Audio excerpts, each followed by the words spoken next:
If you FOMO or flip, you might forget about these comics, but I remember.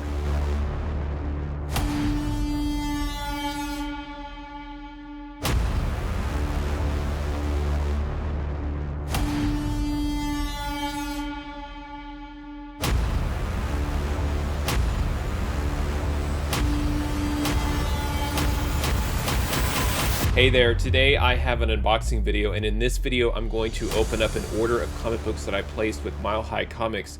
And this order is going to be interesting to me because it is a mix of the type of books that I'm in the market for, and I'm really looking for two kinds. Number one, high grade early Bronze Age, and books that were once super hyped for some reason and are now forgotten. And I want to talk about the second kind of book because I think I've touched upon the attention that I'm giving older books, specifically books that have an original cover price that I'm in the market for.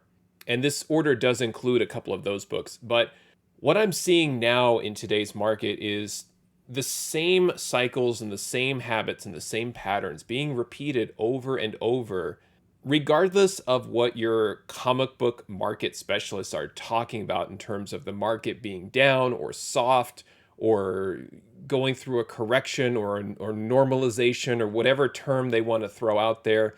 You have a lot of folks that I think talk more about the market than comic books themselves, which is really odd to me.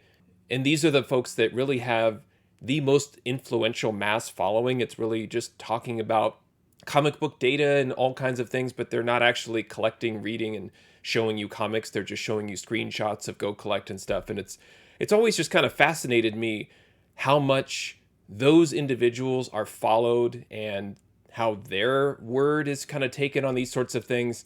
And the latest trend, it really doesn't matter what it is. It's really kind of whatever book is the book of the moment or the book of the week that these collective individuals have decided this is going to be the book that we're going to hype and flip. We're going to race and we're going to get as many copies as we can. We're going to sell it as fast as we can, and then we're going to get out. And you can really insert any book that you want into that scenario and it works. And what I'm trying to do is figure out what books actually went through that cycle and have been forgotten. And I think I targeted a few of those in this recent order.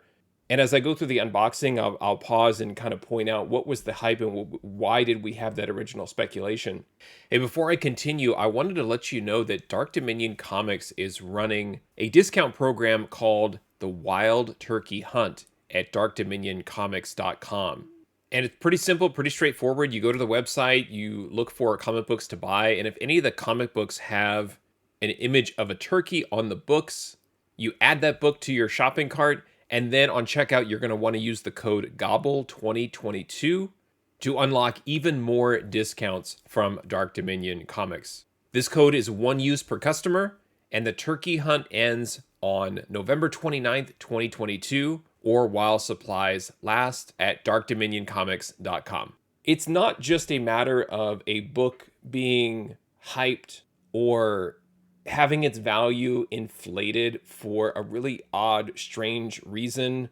And I'll give you an example. One of the books in the order, it specifically had a big value spike because there was a Disney Plus episode that actually featured very similar imagery, and that was it. And I think it was just when a trailer showed up. It was just an image that was borrowed from one of the comic covers. And everybody just felt like, all right, this is the book that we're going to hype up and speculate on and help pump the value. And it always just sort of fascinated me as far as when, where, and how, and why speculators decide that this is the book that we need to hype at this time. I think it does come down to just which books they have. Honestly, it's not really so much a very specific character appearance or a specific set of imagery that's used. So the way that I collect when these sorts of things happen is I definitely take notice. And when there is a specific book that the community has decided this is the book of the moment, what I end up doing is I keep track of it. I either write it down to make a note of it or go directly into my tracking spreadsheet. and I put in the details of the book. And it's my way of kind of just setting a reminder for myself to say, okay, if for some reason I wanted to go after the book right now today, and it's not available, or the price is completely outrageous and being overly inflated by specific influencers in the community, what I want to understand is, first of all, what is the availability? What is the print run?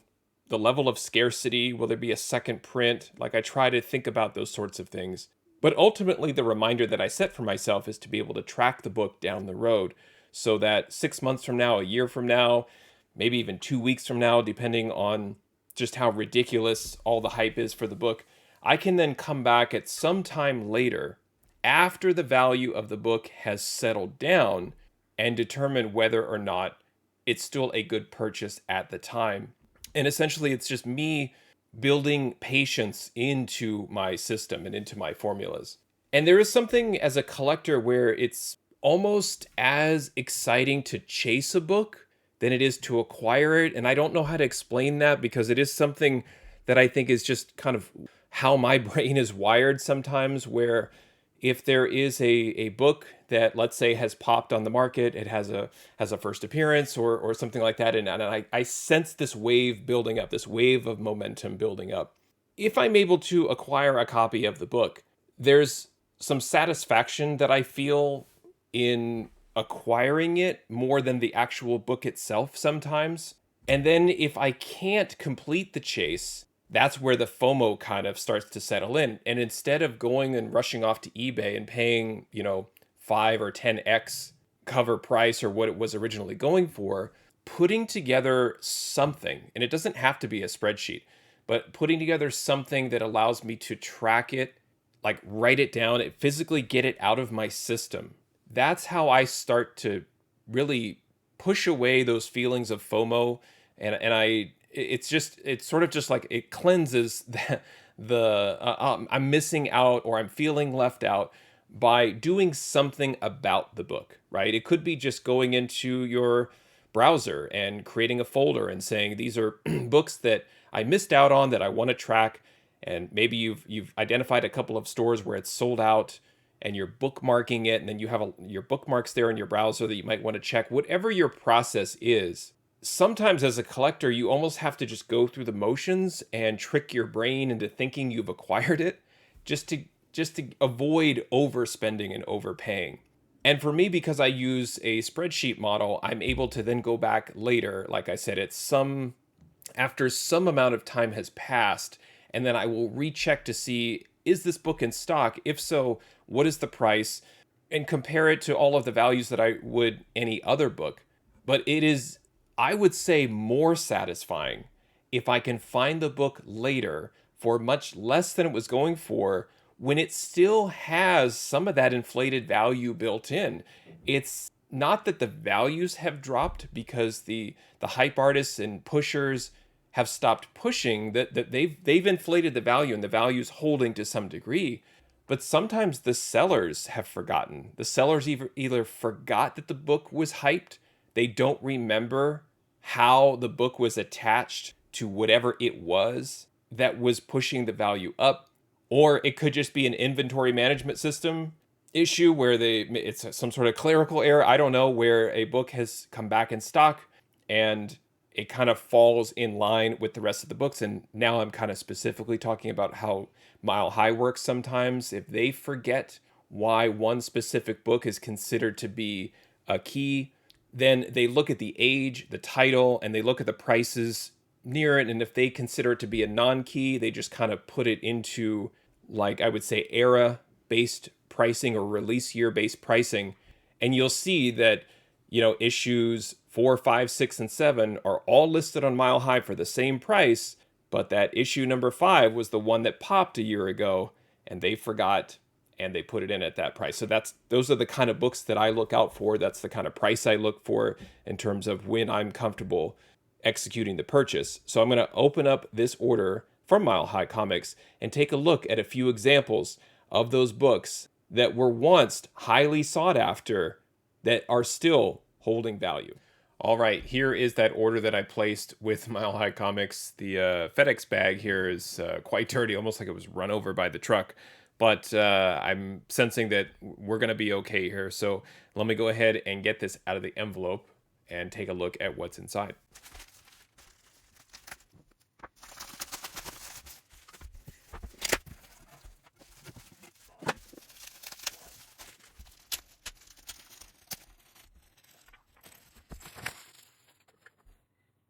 All right, here we go. Here is that order. Let's see what comics I picked up. The first book is Kull the Destroyer. And this is not to be confused with Kull the Conqueror. At some point, I forget which issue, but somewhere in the middle of the series, it flipped over from Kull the Conqueror to Kull the Destroyer. This title, along with Conan, was just not something that I collected, and this is my first issue ever of Kull, and I primarily picked it up because of that 20-cent cover. So I'm trying with my orders, specifically from Mile High, to look at books in high grade, and I'm just kind of eyeballing this as I'm talking, and it looks pretty nice, so I want to open it up and take a look here.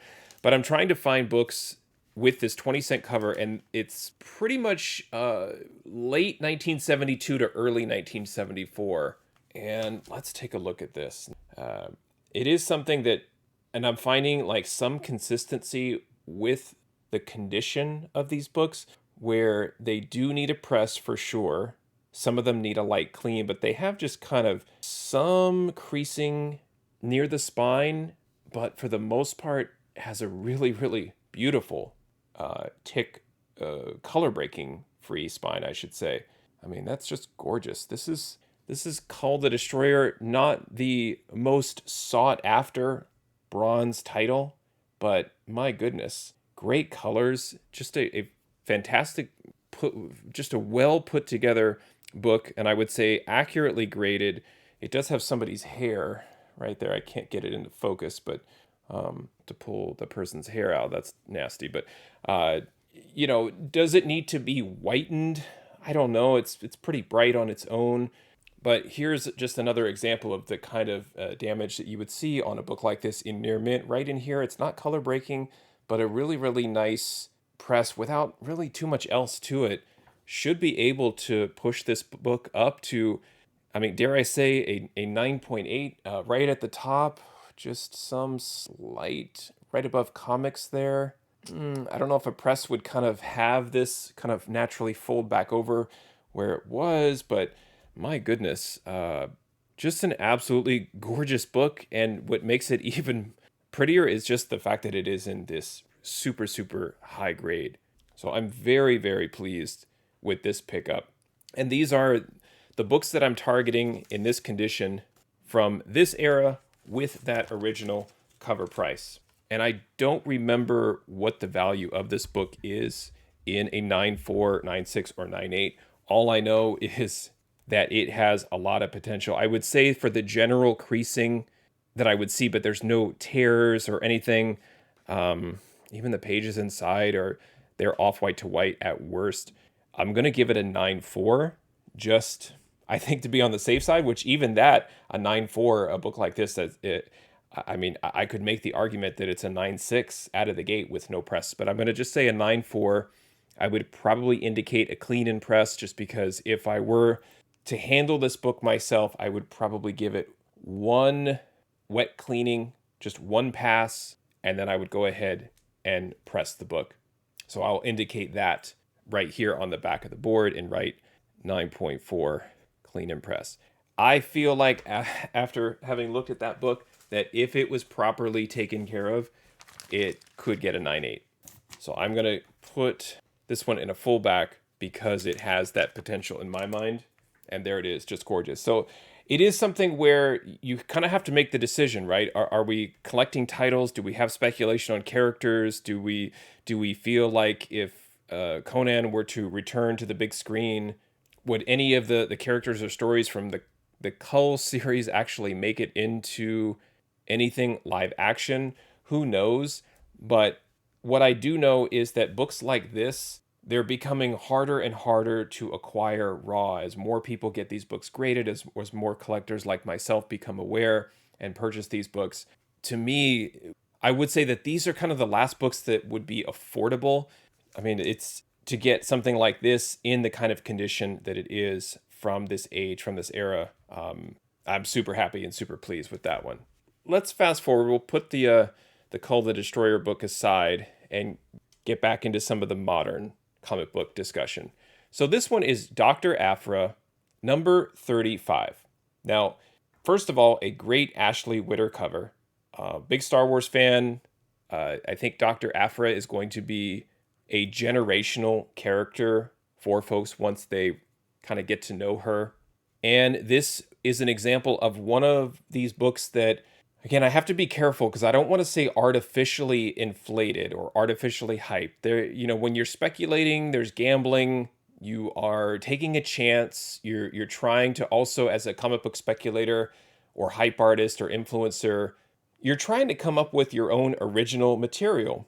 And so I get that.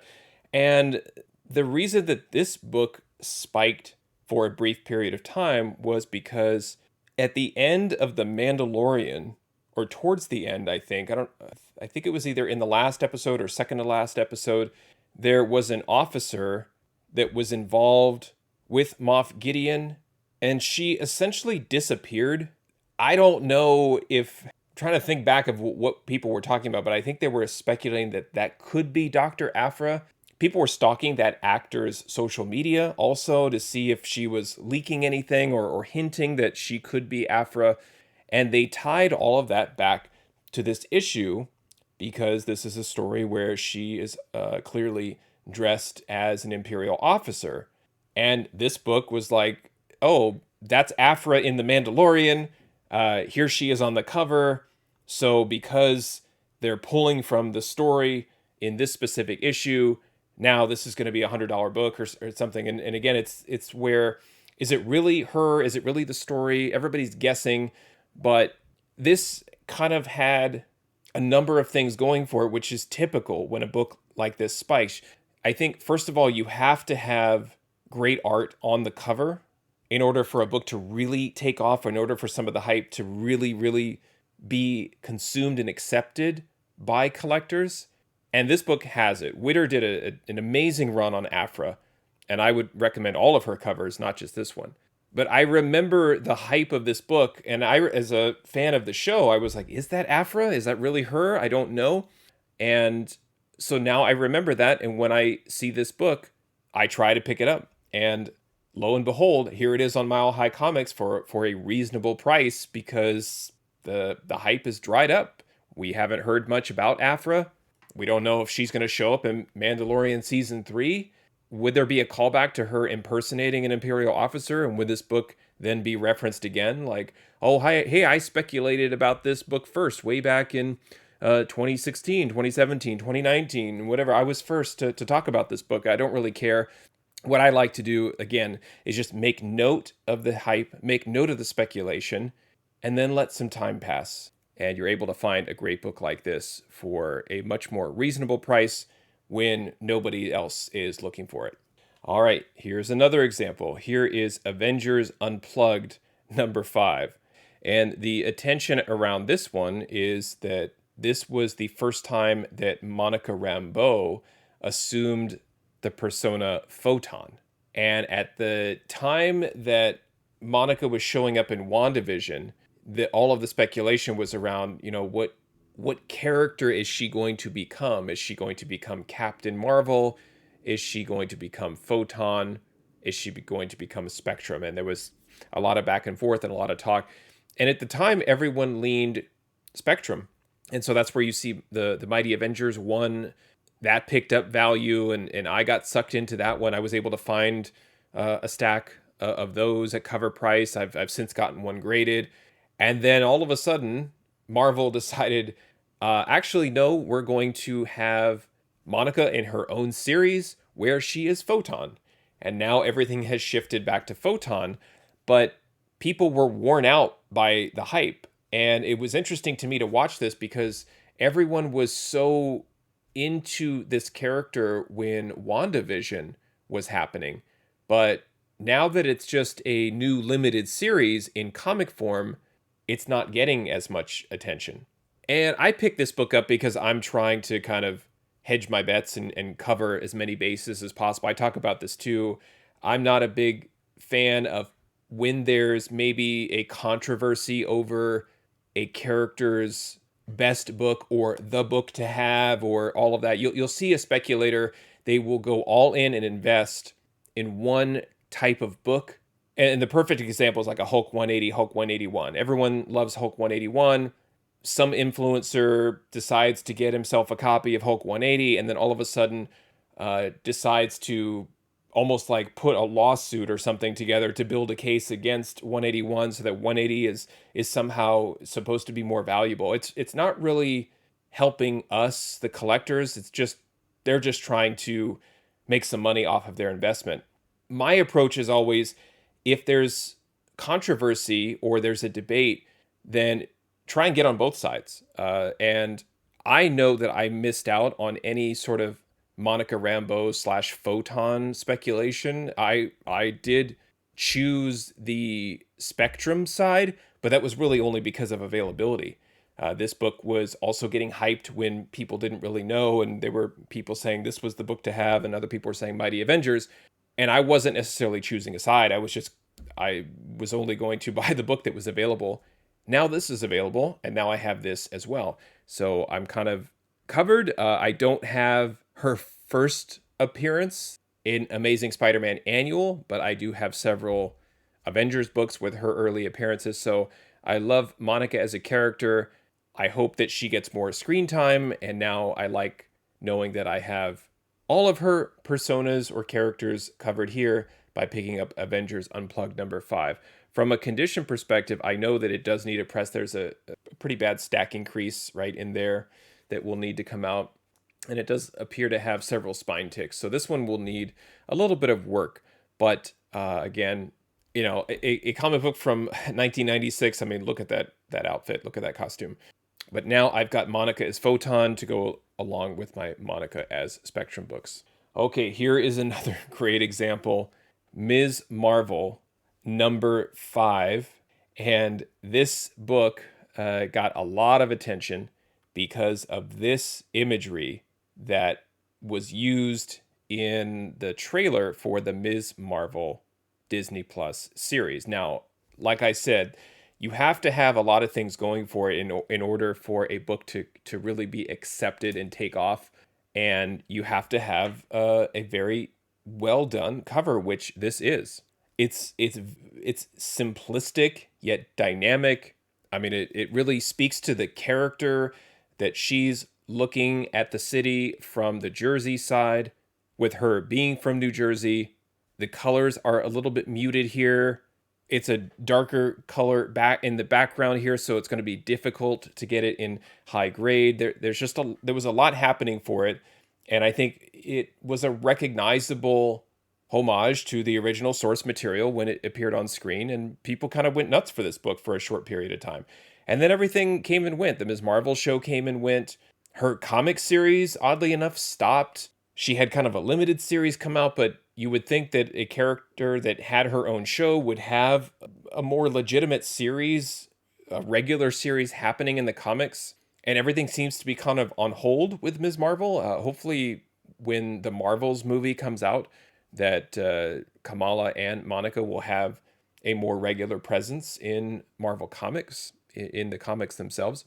But I remember watching that trailer drop, and I knew as soon as I saw it, there is a cover with that. And I think I ran to my short boxes and went through to see if I had it, and I didn't. And I do remember feeling that FOMO, all because I saw it on the screen. It just sort of started up these feelings of being left out, and I was not able to acquire it.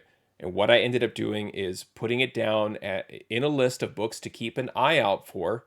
And now here we are, 6-7 months later, after the show has completed, and Mile High updated their back issues online and made this one available.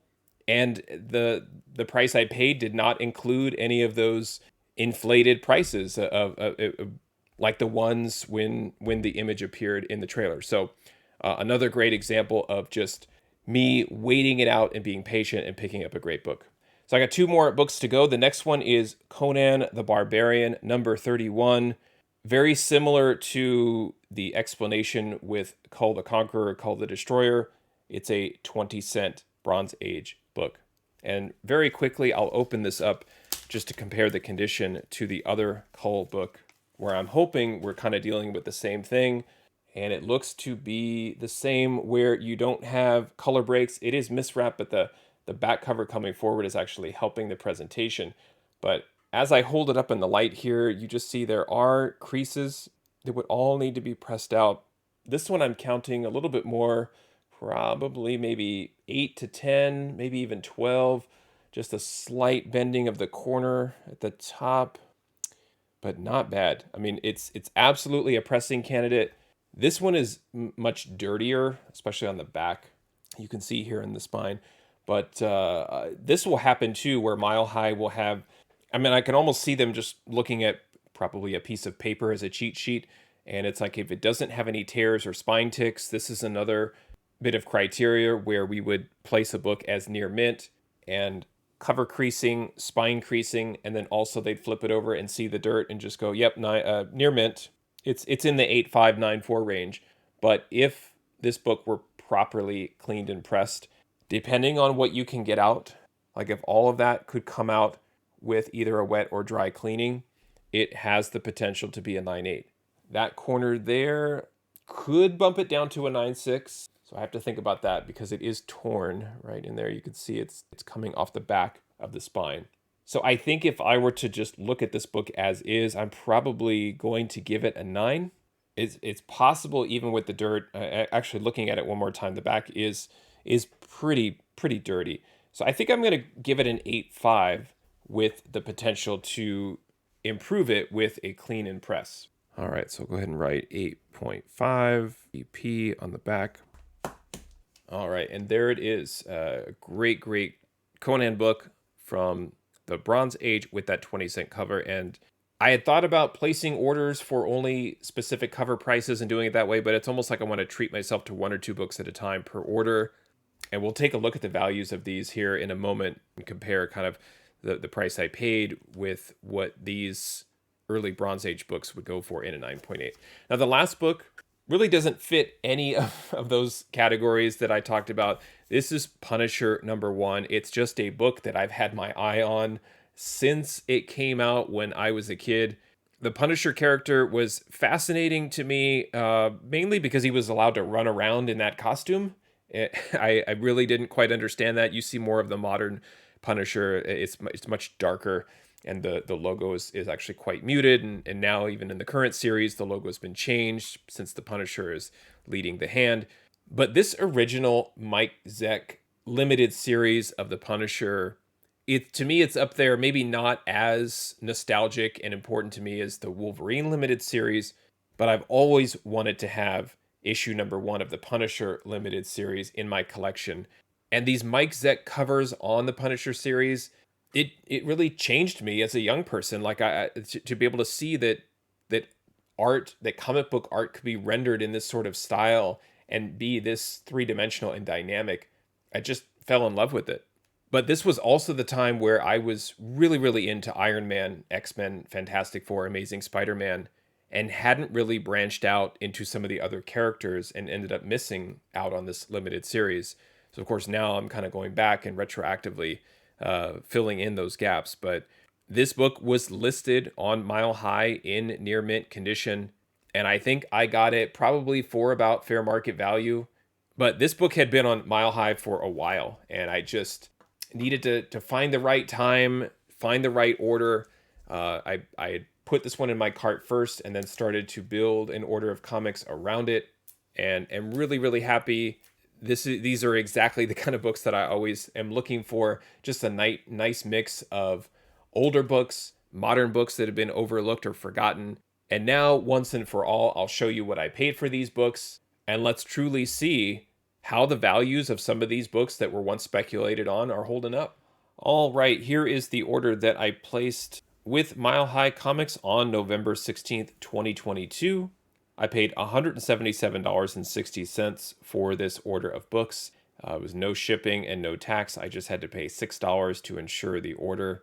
And I was able to use their 60% off Black Friday coupon. So when you see the amount here in column I, and your eyes kind of pop out like, did you seriously pay $210 for that Punisher book? Nope, I paid $84. And even then you might say, why on earth did you pay that much money for that Punisher book? And according to Cover Price, the fair market value of Punisher #1 is $94. So that's why I did it.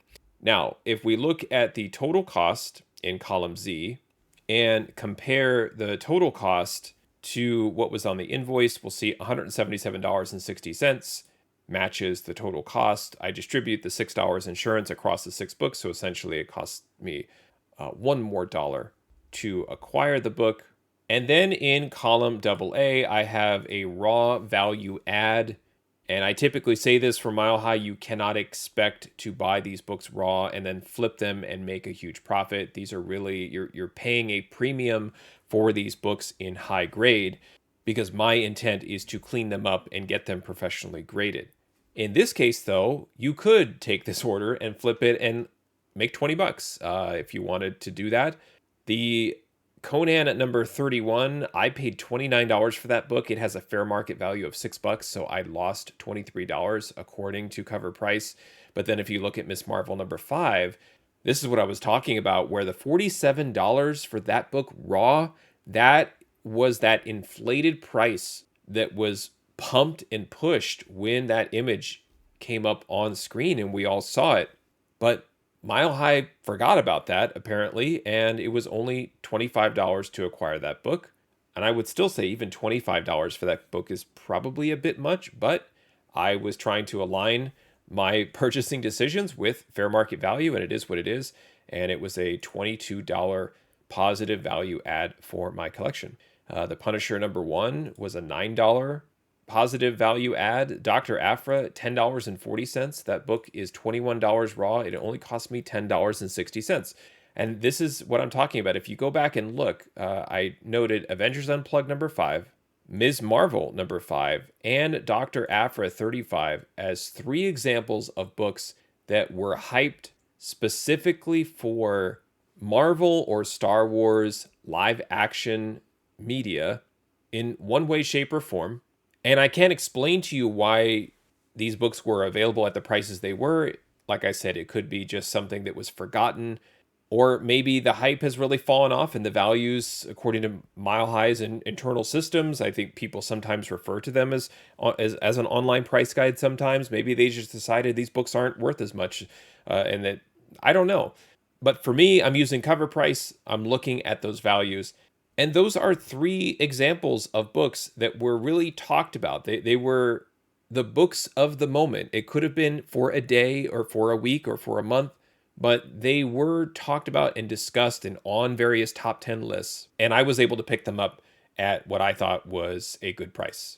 Now, what I'm curious about is to see if I were to get these books graded, if the graded value is also holding up. So again, is if I'm purchasing these near mint, I have to assume 9.4. So if I assigned a 9.4 grade to all of these, do these books have any value if they were graded professionally? And yes, they do. Punisher #1 holding at $159 if graded in a 9.4. So even if the grading doesn't work out to where I could get a 9.8 out of that, I still have the potential to add over $41 to my collection if I were to just send that book in blindly and assume near mint is 9.4. So I feel like that's a good pickup. Same thing with the Ms. Marvel #5, $98.50 for a CGC 9.4 of that book. Since I only paid 25 bucks after it would cost me additional money to get the book graded, it would still be almost a $41 value add. The Kull the Conqueror, you can kind of see this one really is more about the demand. And also, like, I personally have demand for 20-cent covers, 25-cent covers, 30, 35-cent, and so forth. Like that, I'm really sort of targeting those specific cover prices. But overall, I think most collectors are really looking at title and characters and future value and so forth. But I'm really looking at era and condition, availability, and then the biggest gap with which I can buy low and have high value added. But even in a 9.4, it's a positive gain of $6 to $7, so not too bad there. And you can kind of see the difference. Here's Conan 31. The Conan 31 and the Kull 13, those are not keys, but you can see the difference. Conan is more of, I would say, a household name. So there's the CGC 9.4 value of that one is just a touch under $83. Avengers Unplugged, that really hideous cover in a CGC 9.4 is $76. Again, that book in a 9.4 from 1996 versus the Kull book from 1974, the Avengers Unplugged is worth more. I get it. I understand why, but when you're just looking at the chance with which that Kull book and the Conan book actually survived in that high grade, the chances of that one, obviously it's over 20 years behind the Avengers Unplugged number 5. It had that much more time, but it probably just sat at Mile High that whole time and was preserved in that way. But the Avengers Unplugged, it cost me $13 to pick up that book. So I have the potential of adding $30.32 of value if I were to get that book rated a 9.4. Only the Dr. Aphra 35 does not have value in a 9.4. Now, as far as the potential for this order, what if all of these books came back in a 9.8 after maybe some pressing and cleaning? And this is where it gets fun. For these 6 books, in order that cost me $177.60, there is a potential, a ceiling for this order to have $1,758.79 of value added if there were some way that I would be able to turn 9.8s out of each of these books. Do I think all of these books are 9.8? No, I do not. But again, I want to see what is the overall potential so that I can have a ceiling, so that I can have a range of values to work with to justify the purchase. The first thing that jumps out to me here is, even though I've been talking a lot about age of books, you still do need the general demand from the collecting community to help drive the value of something. And the Kull the Conqueror number 13 book in a 9.8 is only $68. So if I were to get that book clean and pressed, that would cost me additional money, and it could be a break-even situation. So this makes me think maybe I should create a saved search on eBay, get some alerts when any of these Kull books are graded in a 9.8, because I might be intrigued to just go ahead and purchase these for somewhere between $50 and $75 just to save myself the hassle and get a guaranteed 9.8, because most likely it would cost me $15 and then could probably cost me another $20 to get that book kind of fixed up and cleaned up the way that I would want it. The other books, on the other hand, are definitely worth continuing to invest in. Again, Avengers Unplugged number 5, shocking, $266.50 in a 9.8. That's unbelievable. Ms. Marvel number 5 coming in a little bit below than that at $240.50 for a 9.8, but still just crazy value there. Dr. Aphra 35, here it is. It's $200 in a 9.8, and it only cost me $10.60 to acquire it. So again, the potential ROI here is crazy for those few books.